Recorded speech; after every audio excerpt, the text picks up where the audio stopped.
जिले के आलंदी गांव में कंपनी में विस्फोट के बाद घर में सिलेंडर फटने से 2 की मौत, आग पर काबू पाया गया।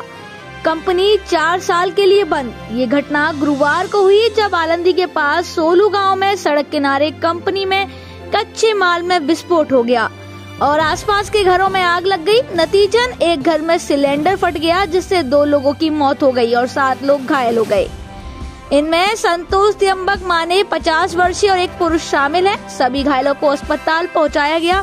गुरुवार को शाम करीब 5 बजे सोलू आलंदी मार्कल रोड पर स्पेसिक अलॉय प्राइवेट लिमिटेड एक विस्फोट हुआ और आग लग गई। ये कंपनी करीब 4 साल के लिए बंद है। स्थानीय लोगों से ये बात समझ में आई। साथ ही कंपनी के किनारे हुए विस्फोट और आग की चिंगारी लगभग 100 मीटर के क्षेत्र में फैल गई, क्योंकि कंपनी गांव क्षेत्र में स्थित घास के ढेर, जानवरों के चारे और जानवरों को भी नुकसान हुआ है। 4 पहिया, 2 पहिया और मकान क्षतिग्रस्त हो गए हैं। घर में सिलेंडर फटने से 1 की मौत हो गई है और 7 घायल हो गए हैं। पीएमआरडीए, अग्निशमन विभाग, पिपरी चिंचवड़ फायर ब्रिगेड, आलंदी नगर परिषद, पुणे नगर फायर ब्रिगेड की दमकल गाड़ियों की तत्काल मदद से आग पर तुरंत काबू पा लिया गया। तत्काल मदद के कारण आसपास के घरों को बचा लिया गया। अधिकारियों का दावा है कि महावितरण का आग से कोई संबंध नहीं है। आलंदी के निकट सोलू गांव में गुरुवार को महावितरण के डिस्ट्रीब्यूशन रोहित्रा में विस्फोट हो गया और कुछ घरों में आग लग गई। जानकारी गलत है। महावितरण की ओर से खुलासा किया गया है कि इस आग से उनका कोई संबंध नहीं है और बिजली बिल बकाया होने के कारण संबंधित रोहित्रा की बिजली आपूर्ति पिछले 6 माह से बाधित है।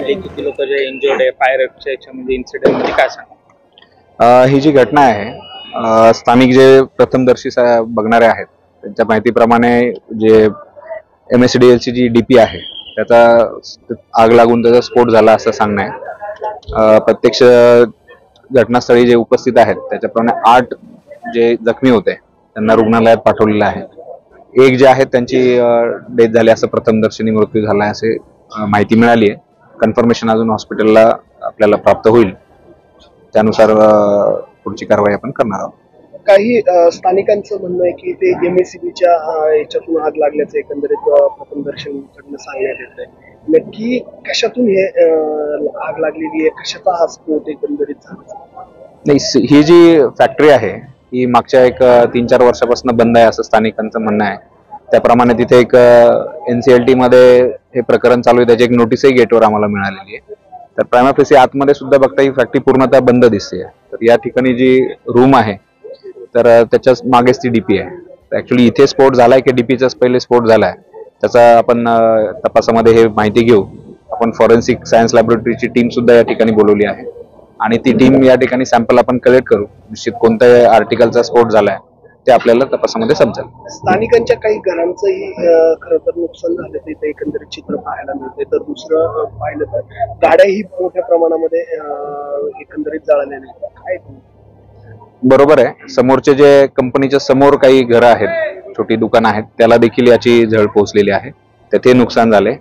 जे रस्त्यावर जे काही नागरिक उभे होते ते या ठिकाणी या आगीमध्ये जखमी झालेले आहेत, त्यांना आपण हॉस्पिटलला नेले। या संपूर्ण जे घरांचं नुकसान झालंय, ज्या प्रॉपर्टीचं नुकसान झालेलं आहे, ते गाड्या जळालेल्या आहेत आणि इथले सुद्धा याचा पंचनामा करण्याचं कामकाज चालू आहे। सर, कशा प्रकारची ही जी कंपनी होती, इकडे जे ॲल्युमिनियम पावडरचे पोते पण आहेत आणि काय नाव आहे कंपनीचं, काय? कंपनीचं नाव आहे specific alloys private limited. Actually ही मागच्या 3-4 वर्षापासून बंद आहे असं मूळ जे मालक आहेत त्यांचं म्हणणं आहे आणि त्या दृष्टीने डॉक्युमेंट सुद्धा आपल्याला इथे नोटीस मिळालेली आहे। तर हे नेमकं काय कामकाज चालायचं, कशा पद्धतीने आहे, तर त्यांचे जे ओनर आहेत त्यांना आम्ही स्टेटमेंटसाठी बोलवणार आहोत। त्यांचं स्टेटमेंट घेतल्यानंतर पुढील अजून तपासामध्ये दिशा मिळेल। हिंदी में तो हमारे साथ देखते रहिए फाइट अगेंस्ट क्रिमिनल चैनल और पढ़ते रहिए fight against criminal daily newspaper. आज की खबर में बस इतना ही। वीडियो को लाइक करें और चैनल को सब्सक्राइब कर लें जिससे आने वाली वीडियो की